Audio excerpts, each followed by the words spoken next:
Welcome back to another deep dive. Today, we're zeroing in on some really fascinating material you've shared, taking us, well, halfway across the world. Our mission, really, is to dig into the world of ultra-luxury penthouses in Phuket. Remember, it's Phuket. That's right. You've got excerpts here from an article called Phuket's Ultra-Luxury Penthouse Guide. Yeah, and what's interesting, I think, is the source. It's from Ocean Worldwide. They're a luxury real estate agency, and importantly, they've been based right there in Phuket since, wow, 2004. Oh, okay. So they know the market. Exactly. They specialize in this specific high-end residential stuff in Phuket and also Koh Samui. So, deep roots, lots of experience right there on the ground. That definitely gives the info some weight, doesn't it? I mean, we all know Phuket for, amazing beaches, the vibrant lifestyle. But this deep dive, it's really about these, well, breathtaking penthouses that are apparently redefining luxury living there. Mm-hmm. Think of it less like just looking at properties and more like exploring the whole experience, Yeah. the lifestyle, and like the source points out, the investment potential too. Ready to jump in then? Let's do it. Okay. Let's start with, well, the dream, right? The article kicks off talking about oceanfront opulence and views. That initial hook is just that incredible access to the Andaman Sea. Yeah. Waking up to the waves, panoramic views. Mm.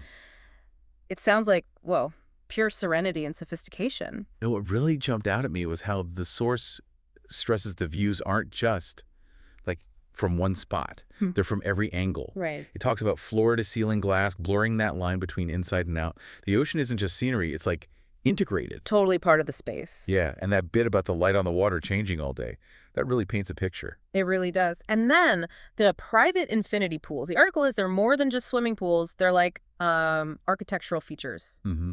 Suspended between sky and sea is how they put it. Wow. And lounging there at sunset. Yeah, that sounds like peak indulgence. Definitely. And these outdoor spaces, the terraces, the balconies, they're clearly designed for actual living. Not just looking. Right, relaxing, Yeah. eating outside, just unwinding, all meticulously planned to maximize those views and the flow from indoors. The source even mentions specific things like outdoor kitchens, sunken lounges, even private gardens sometimes, like a whole extra living zone. So this first section really drives home how these places are trying to redefine ocean living. It's framed as an escape, a place to really reconnect and rejuvenate. Okay, so that covers the stunning look and feel. But then the article pivots, doesn't it? It moves on to what's behind the beauty, design, and sustainability. Yeah, positioning these places not just as homes, but as like architectural masterpieces, statements. Right. It talks about designs pushing boundaries, mixing modern aesthetics with traditional Thai elements. Soaring ceilings, Yeah. glass walls, open plans, but also unique things like cantilever balconies or like hidden courtyards, things that add a bit of intrigue. So it's about being visually stunning, but also functional. You need both, right? Exactly. Breathtaking and livable.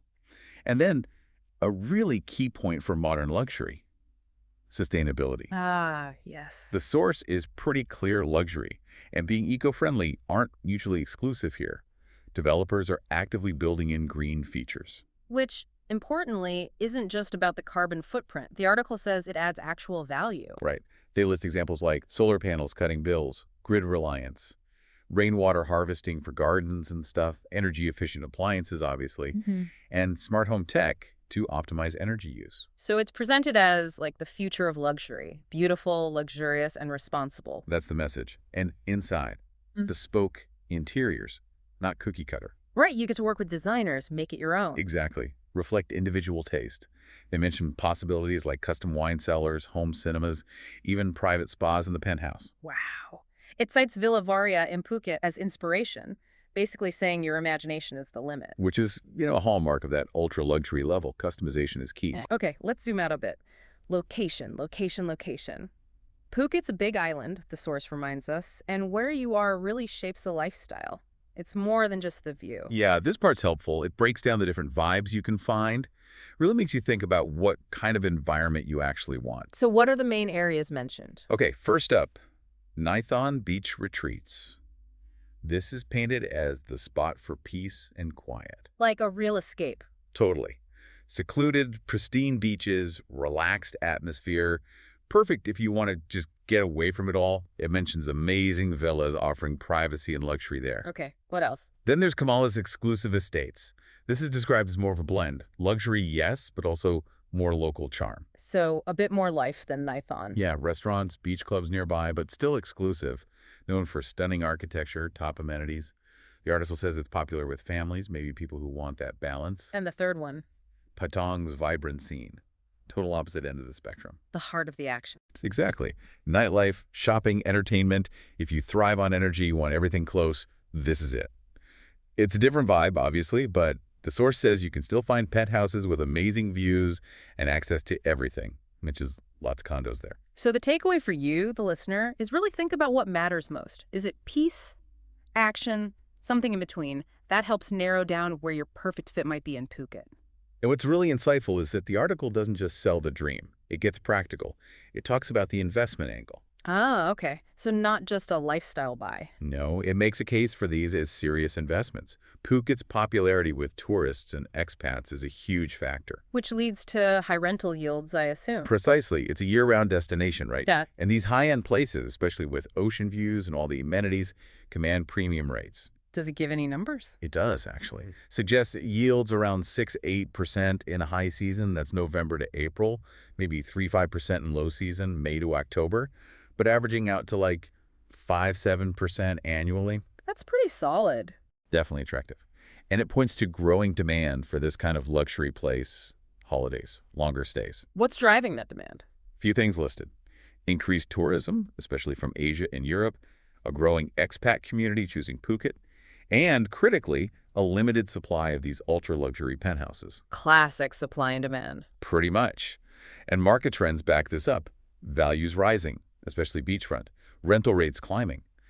And that sustainability focus. Apparently, that's increasingly attractive to buyers and renters, too. Interesting. So the conclusion there is, investing here is buying into the lifestyle and a thriving market.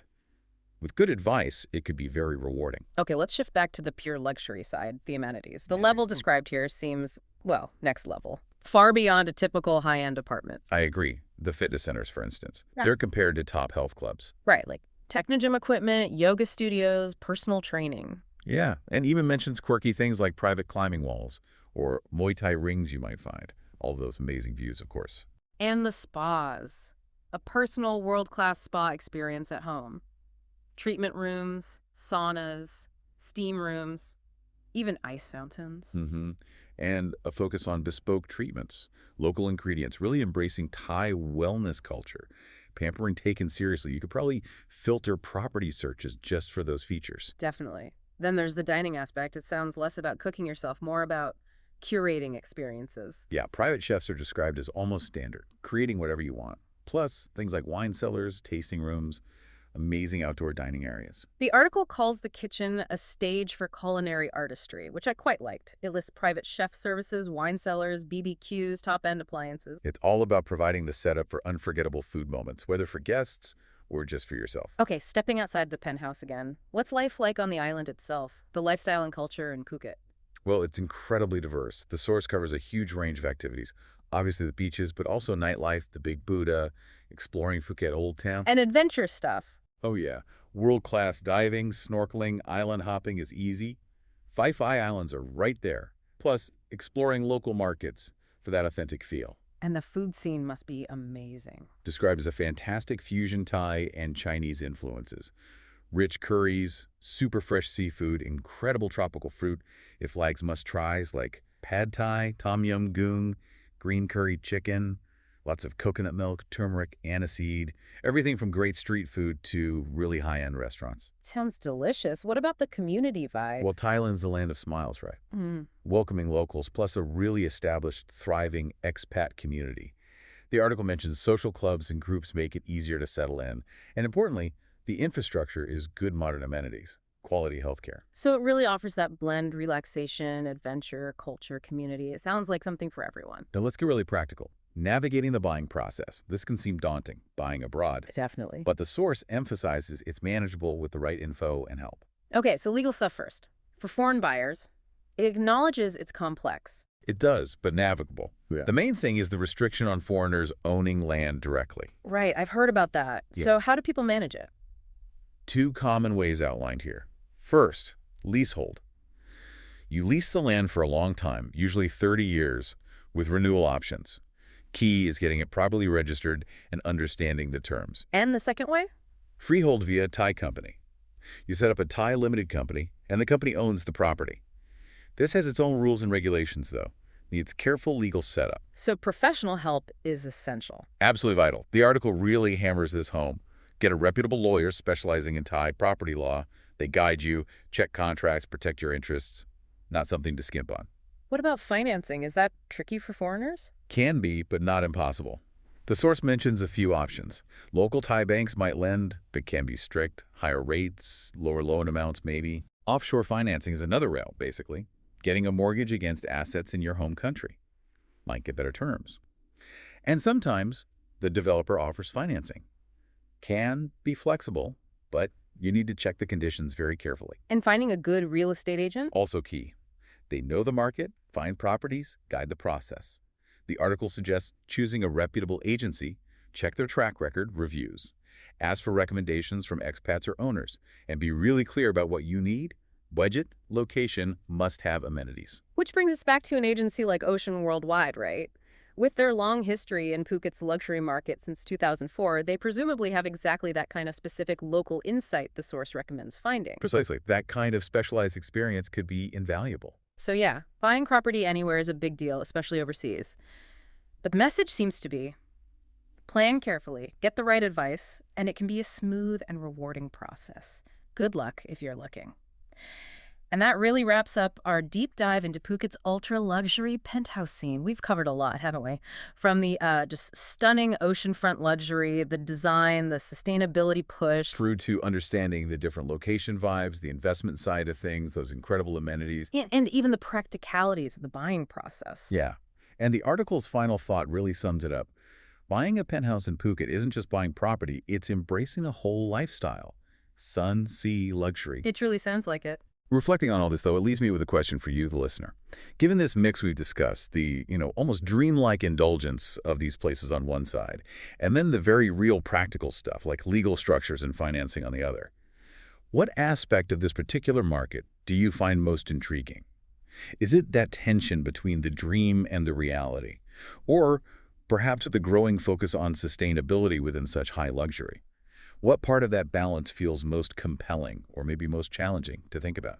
That's a great question to mull over. Definitely food for thought. Thank you for joining us on this deep dive today. We hope you feel much more clued into this unique corner of the property world.